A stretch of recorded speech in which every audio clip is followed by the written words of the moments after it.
Bonjour à tous et bienvenue dans ce nouvel épisode de Bavardage. Et aujourd'hui, je reçois pour la deuxième fois une demoiselle pour nous parler un peu d'entrepreneuriat, nous parler de business. Pourquoi? Alors moi, je suis à la recherche d'entrepreneurs optimistes et je pense que Valentine, tu fais partie de ces entrepreneurs, c'est-à-dire qui sont plus orientés solutions que plutôt problèmes. Donc, on va discuter de plein de choses pendant cette émission. Je suis sûr que ça va apporter beaucoup de valeur. Alors, ma première question qui est devenue classique auprès de tous mes invités, est-ce que tu pourrais te présenter auprès de ceux qui ne te connaissent pas? Donc, de me dire qui tu es, ce que tu fais, mais surtout, c'est ça qui intéresse les gens, comment en es-tu arrivé là? Oui, tout à fait. Bonjour Lucas, merci de m'accueillir. Alors moi, je m'appelle Valentine.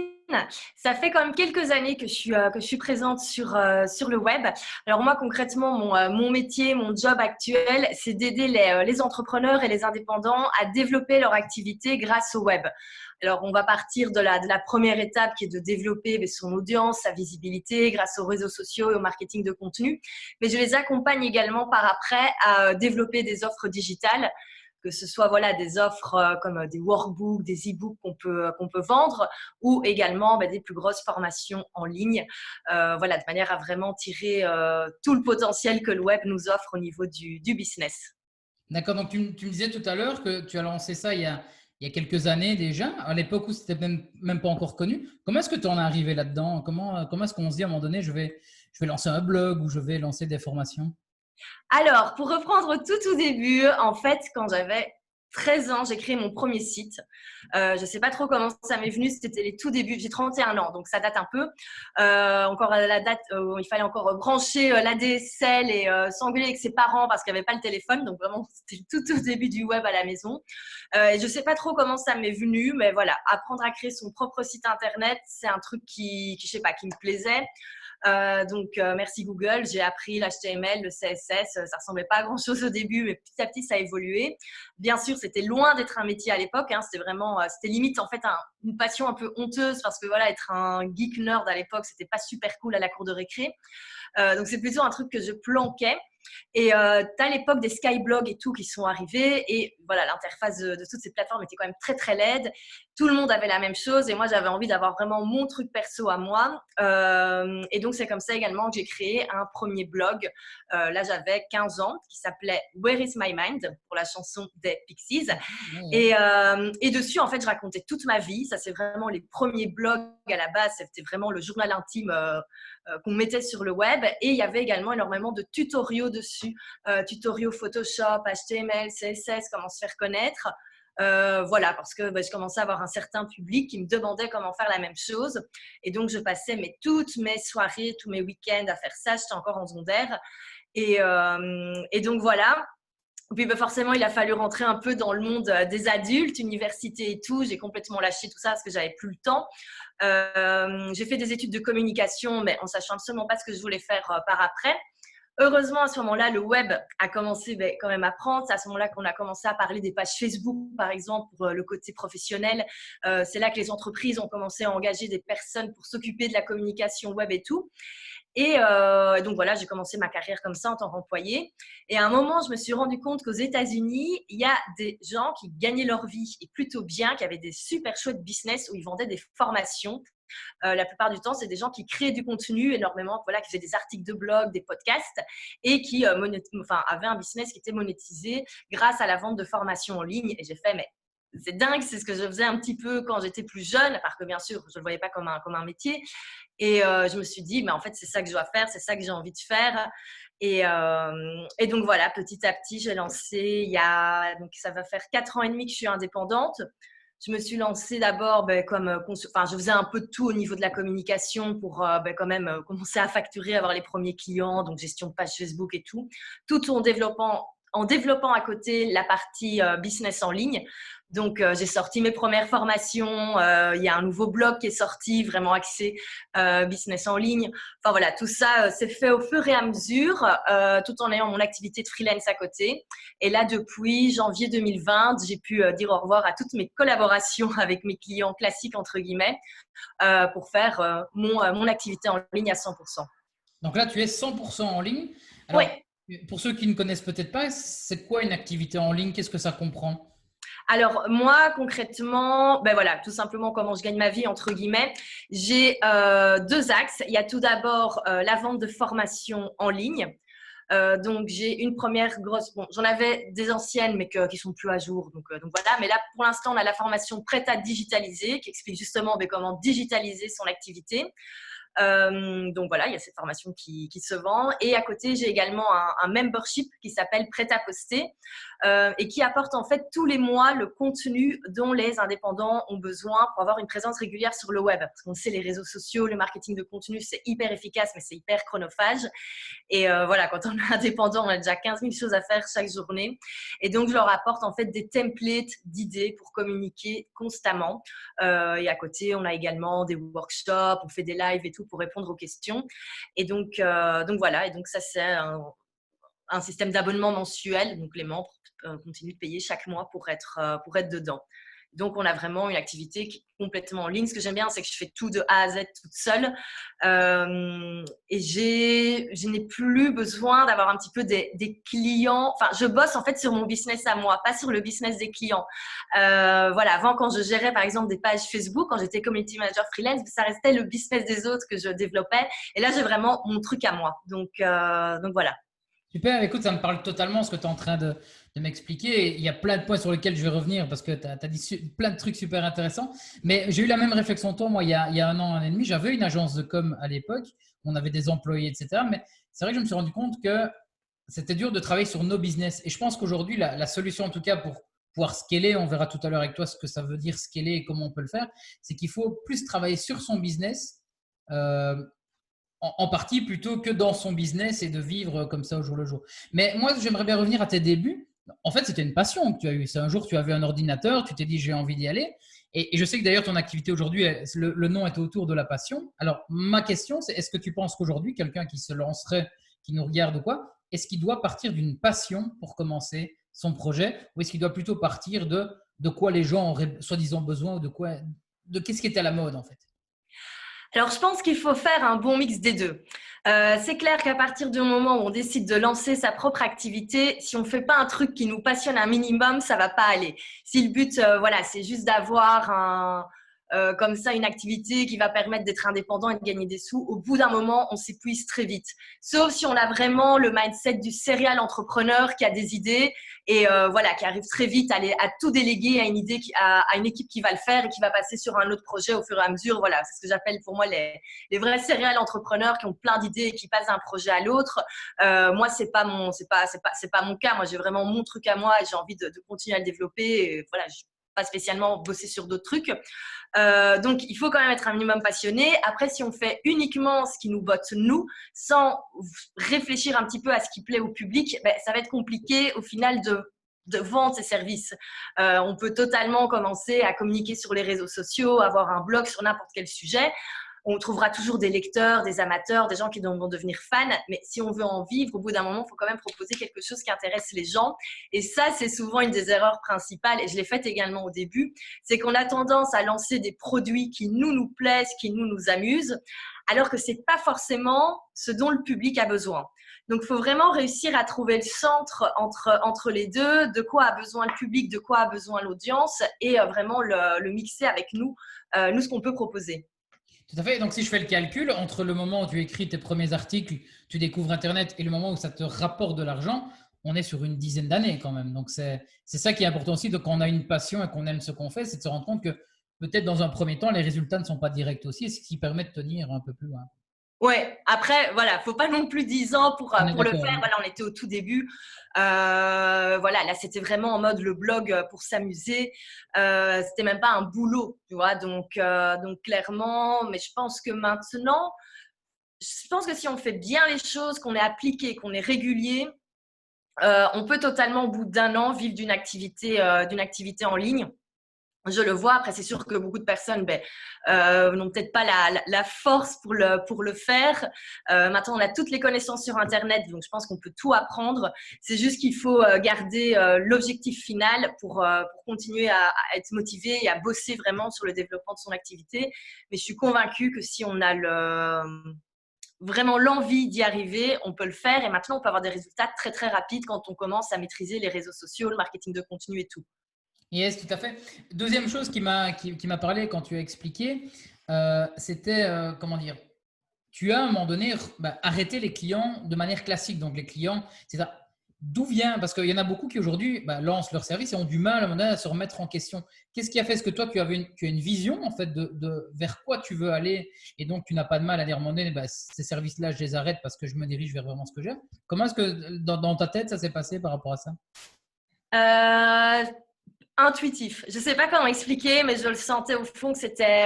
Enfin, moi, c'est assez facile parce que quand un truc me plaît pas, j'arrive plus à bosser dessus et vraiment je traîne, je procrastine. Donc, j'arrive très vite à me rendre compte quand vraiment une tâche que là, c'est plus possible.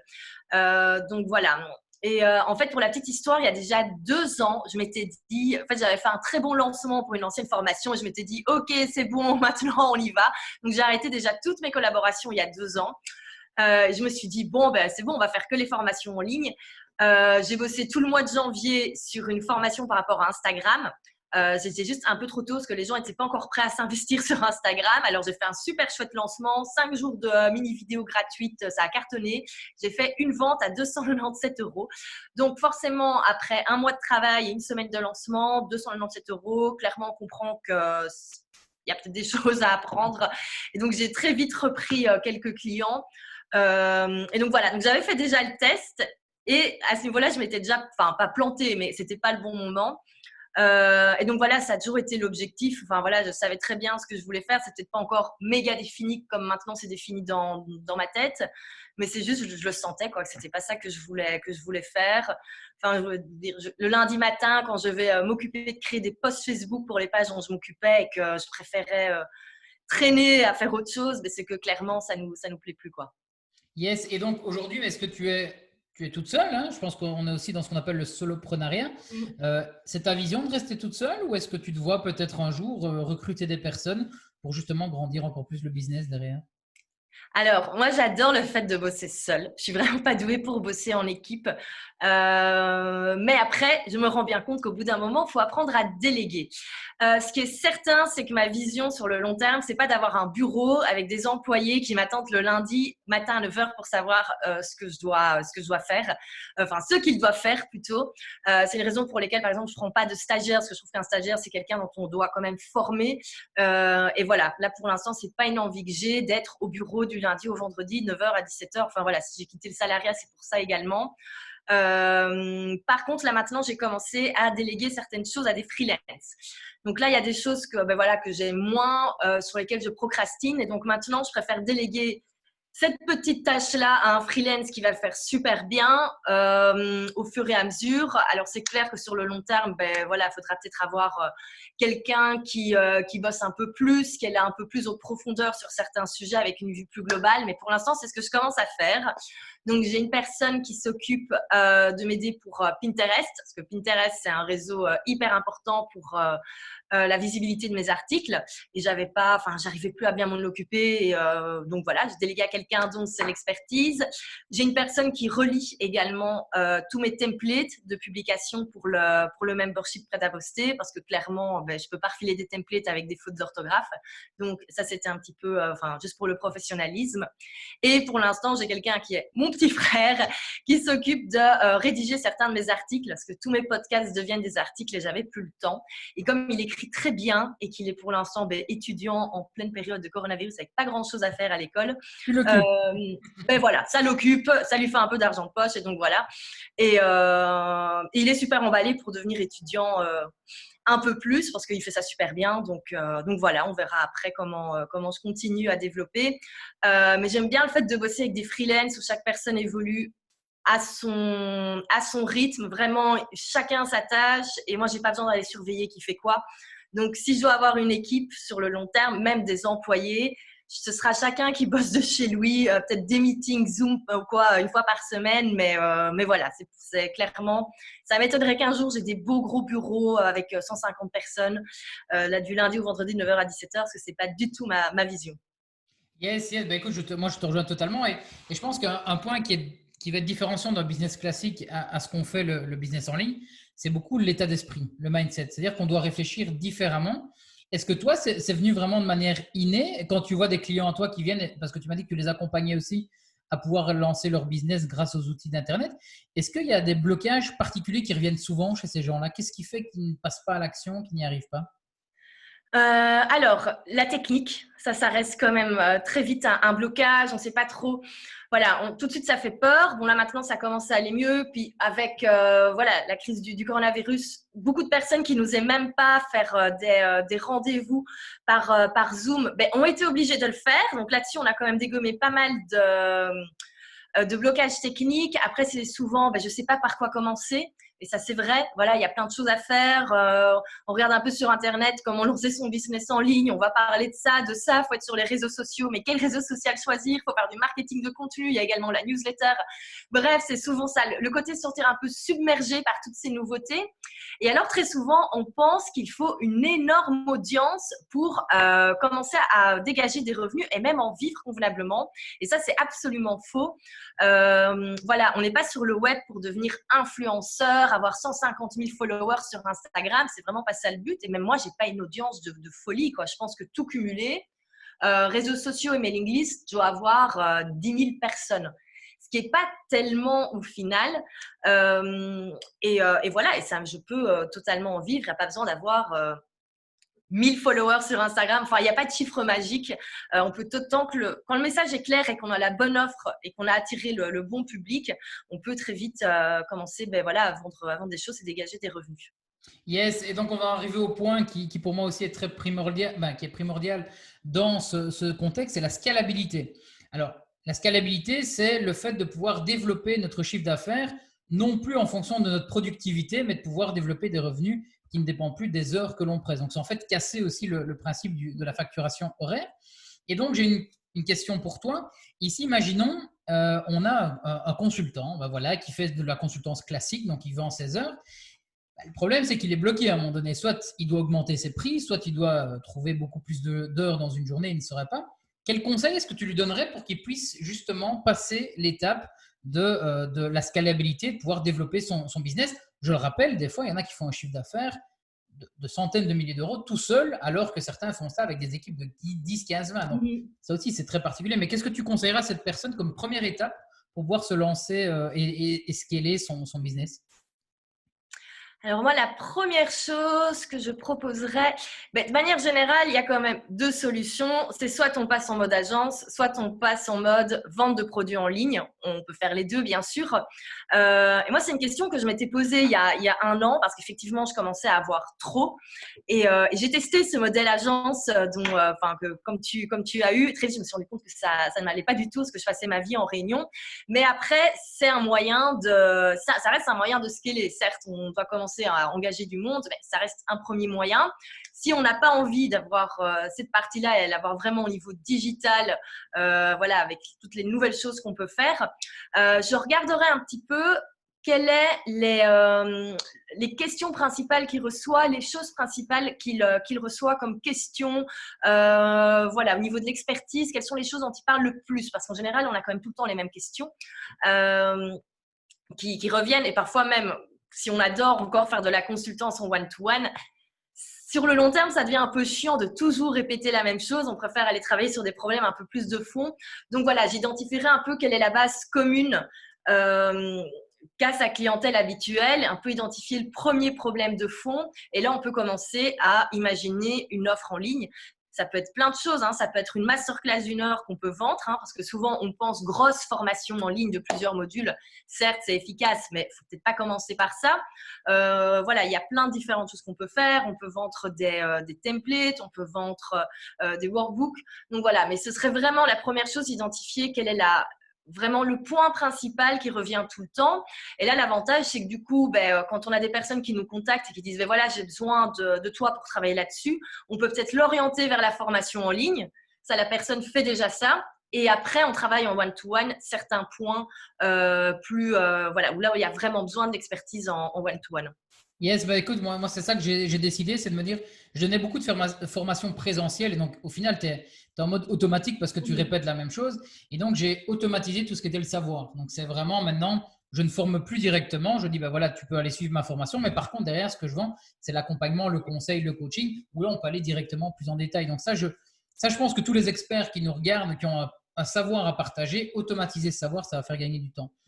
Est-ce que toi, tu continues de proposer des coachings? Parce que tu disais tout à l'heure que tu avais un modèle formation en ligne et puis un abonnement. Est-ce que tu fais toujours de l'accompagnement de groupe personnalisé? Alors, je le propose uniquement aux membres de mon membership. Voilà, pour les personnes qui souhaitent travailler certains points avec moi. Voilà, il y a des packages avec différentes formules, tarifs horaires, mais c'est pas spécialement un truc qui se vend beaucoup. Déjà parce que moi, c'est pas ce que je préfère faire, donc je le mets pas méga en avant. C'est vraiment de temps en temps quand il y a des points très précis et où je ne peux pas renvoyer la personne vers un module ou vers une formation qui existe déjà. Et voilà, c'est clairement plus efficace d'être 1 à 2 heures ensemble sur Skype et vraiment on plonge dans le problème et on le creuse bien. Donc oui, je le fais encore si nécessaire, mais c'est pas toujours. Enfin voilà, c'est vraiment assez rare. Je préfère vraiment voilà travailler sur les formations de groupe. Par contre, dans chacune de mes formations, il y a toujours des lives qui sont prévus, des lives questions-réponses. C'est quelque chose que j'adore faire. 1 fois par semaine, je me connecte, il y a les questions des participants et je réponds tac tac tac. Et je propose également très souvent en bonus des heures de coaching avec moi. Très bonne idée de bonus d'ailleurs parce que personne, c'est très rare au final que les gens les demandent, mais pour ceux qui le demandent, ça permet d'avoir soit de commencer sur des bonnes bases ou soit de revoir certains points ou quand ça devient trop compliqué pour la personne qu'elle n'arrive pas à prendre du recul comme le positionnement, choisir la bonne offre, à ce niveau-là ça peut être sympa d'avoir un échange, mais c'est absolument pas un point, voilà, c'est un service que je propose si jamais vraiment les personnes avec qui je bosse ont besoin, mais c'est pas une partie de mon business model. Donc, j'ai deux, trois petites questions qui me reviennent et ça clôturera à mon avis. L'idée, formation en ligne, quel type de personnes? Tu dis des longues formations avec des modules. Moi, personnellement, je fais ça. C'est des petits cours de 2 heures. Donc, je fais des mini-formations comme si j'allais donner cours à des élèves. Tu es plutôt de quel côté et pourquoi? Alors, mais en fait, moi, je trouve que tout est bien, ça dépend du public.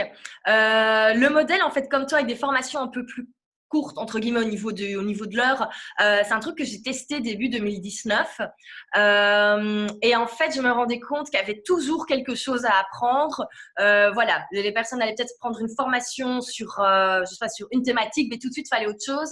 Et voilà, moi, je me sentais un peu, c'est purement un blocage, moi, par rapport à moi, mais de toujours proposer une nouvelle formation à vendre. C'est pour ça que j'aime bien le membership parce qu'au moins c'est prévu. Les gens savent que voilà, c'est pas juste une formation une fois, il y aura un suivi et donc un paiement chaque mois. Donc voilà, je pense que ça dépend un petit peu des sujets. Il y a des choses sur lesquelles on a peut-être besoin d'une plus grosse formation bien précise, comme il y a d'autres formations. Enfin, ça dépend vraiment des thématiques. Et je pense que ça dépend également du formateur. Donc voilà. Mais c'est vrai que le système des plus petites formations, c'est le truc que je voulais faire au départ. Et puis j'aime bien le fait d'avoir une bibliothèque. Après, on peut résumer, on peut faire des packages par rapport aux différentes catégories. Ça permet de faire des chouettes périodes de promotion où on met tout dans un package. Donc voilà, je pense que c'est un peu à tester et voir ce qu'on préfère. Yes, moi, en vrai, je reste persuadé que j'ai commencé par ça parce que c'est le plus facile, puisque je donne déjà des formations d'une journée, donc c'était facile de découper. Mais c'est vrai qu'à mon avis, je pense aussi avoir une formation peut-être plus longue, avec plus en profondeur. Je pense il faut un peu jouer, comme tu dis, il faut essayer un peu de tout. Une autre question, c'est à quoi ressemble une de tes journées aujourd'hui alors, puisque tu n'as plus de rendez-vous en clientèle, tu ne dois plus aller faire des longues réunions, etc. À quoi ressemble une journée d'un solopreneur et d'un infopreneur? Alors, ça dépend la réponse magique. Écoute, aujourd'hui, moi, je suis en mode formation parce que je me forme également beaucoup. Donc, ça a été ce matin, j'ai regardé des modules de la formation que je suis en train de suivre pour l'instant sur le business model du membership. Et donc, voilà, je suis en mode brainstorm parce que le 23 juin, ce sera les 1 an du membership prêt à poster et j'ai envie de sortir plein de nouvelles choses, un peu réorganiser tout. Donc, voilà, donc je suis vraiment en mode là, on est dans une journée où clairement, je ne travaille pas directement, enfin voilà, c'est pas des heures facturables entre guillemets, mais je suis vraiment en mode travailler sur le business, en mode développement, enfin voilà, brainstorm et tout. Ça dépend un petit peu, voilà. En général, je fais des journées par bloc, parce que moi, je suis très très mauvaise pour faire plein de choses différentes sur une journée. Je suis vraiment hyper monotâche, et même si je peux faire une seule tâche pendant une semaine, c'est très très bien aussi. Donc voilà, sinon de manière un peu plus classique, qu'est-ce qui compose mes journées? Tout d'abord, il y a tout ce qui a mon propre marketing, ma propre communication. Voilà, c'est indispensable. Moi, la manière dont je me fais connaître, c'est via les réseaux sociaux et via tout le contenu que je crée. Donc forcément, il y a du contenu à créer pour les réseaux sociaux, il y a le podcast qui sort une fois par semaine. Donc tout ça, ça prend du temps pour le créer. On a également la création du contenu pour le membership, parce que voilà, c'est bien beau de sortir des templates tous les mois, il faut quand même les créer au bout d'un moment. Donc, il y a cela. Pour l'instant, je suis en train de remettre à jour une de mes formations. Donc, il y a ça également, création des différents modules, les PowerPoint, enregistrer, faire le montage, uploader la vidéo, peut-être faire un workbook au plus, parce qu'on se rend compte que les membres ont besoin d'un workbook. Donc voilà. Et puis la partie qui m'ennuie le plus, c'est tout ce qui est admin. Voilà, répondre aux mails, faire sa compta, enfin voilà, tout ce genre de choses. Qu'est-ce qu'il y a d'autre dans mes journées, dans mes semaines? Je fais pas mal de live aussi. Tous les jeudis, c'est toujours les lives dans les différents programmes pour voilà, répondre aux questions-réponses. Donc voilà. Donc en fait, moi, c'est une théorie qui m'est tombée un peu dessus, c'est de se dire que quand on est comme ça solopreneur, infopreneur, donc business en ligne, on travaille 80% de son temps sur son business et seulement 20% dans son business. Donc à savoir vraiment, comme tu dis, aller faire des lives, etc. Mais je pense qu'en fait, les entrepreneurs classiques, c'est l'inverse qu'ils font. C'est 80% du temps, ils donnent, ils prennent limite, même les 20%, je suis gentil. Je pense quand je dis 20%, travailler sur leur business. Donc c'est vraiment ça l'inverse.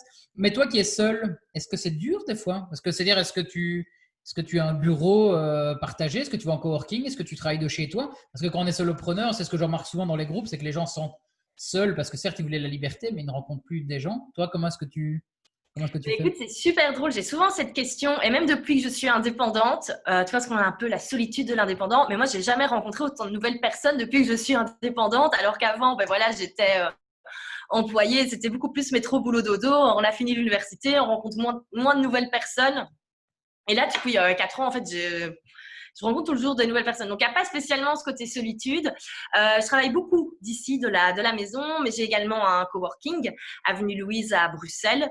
Voilà, j'ai pas spécialement d'horaire précis. J'ai mon bureau attitré dans ce coworking, enfin j'ai ma place avec toutes mes affaires.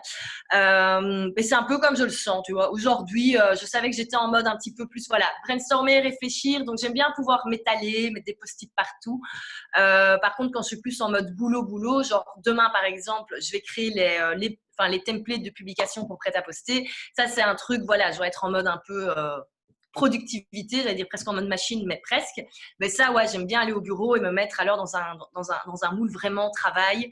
Donc voilà, je suis plutôt du matin, donc j'arrive quand même assez à me discipliner, à me lever le matin pour avoir des journées normales. Donc voilà, donc c'est un peu un mix des deux. Ce qui est cool, c'est que maintenant, j'ai rencontré des personnes qui étaient dans le même business, enfin, qui faisaient la même chose. Il y en a justement à mon coworking, ils sont également dans le business en ligne, donc ça, c'est top, on échange tout le temps. Et puis, à force, sur Instagram, j'ai rencontré des nanas qui faisaient la même chose que moi, donc on devient potes au final et on se fait des petits Skype pour parler, un peu brainstormer, les hésitations, demander un avis quand on est coincé, donc voilà. Yes, écoute, je posais la question, mais moi c'est clairement pareil, hein. Je pense qu'on est la moyenne des 5 personnes qui nous entourent, hein. C'est la phrase que l'on dit souvent, et que dans ce milieu-là, effectivement, le travail peut se faire seul, mais on doit être entouré autour de ça. Dernière question avant de clôturer. C'est quoi l'avenir pour toi? Qu'est-ce qu'on peut te souhaiter? Quels sont tes projets? Est-ce qu'il y a peut-être une info croustillante que tu pourrais nous partager? Alors, au niveau des projets, écoute, moi, l'année est très, très cadrée. Donc, le 23 juin, premier anniversaire de Prêt-à-Poster, le membership. Donc là, pendant une semaine, les inscriptions seront ouvertes. Donc, pour ceux qui veulent rejoindre, ils seront les bienvenus. Donc, il y aura une période de lancement avant ça, etc. Cet été, je vais bosser activement sur la prochaine formation qui sort en septembre, qui est justement sur le business model du membership. Voilà, c'est vraiment un truc qui me passionne depuis 1 an. Je pense que c'est un business model qui correspond parfaitement à mon audience. Et donc voilà, j'ai déjà pas mal même limite de pré-inscrits qui me demandent déjà, qui me disent bon, vivement en septembre. Donc voilà, il y a ça qui sortira en septembre. Et après, j'aurai mes 3 formations phares. Donc il y aura le membership, la formation sur le membership et la formation sur la digitalisation. Et le but, ça va être maintenant de vraiment scaler. D'ailleurs, tu le disais, que je passais beaucoup de temps sur tout ce qui est création de contenu et tout. C'est pas pour rien, c'est parce que mon but, c'est vraiment d'élargir mon audience. Voilà, là maintenant, je suis un peu arrivée, je ne vais pas dire dans une zone de confort, mais je sais globalement que mes programmes sont bons, je sais qu'il y a des résultats, enfin voilà, je les vois. Et donc maintenant, c'est plus spécialement moi continue. Bien sûr, il faut toujours apprendre des nouvelles choses, mais je suis vraiment là dans un optique, ok, maintenant j'ai suffisamment de connaissances pour que ça explose, quoi.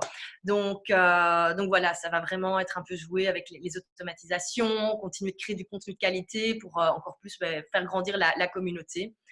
Donc voilà. Écoute, super.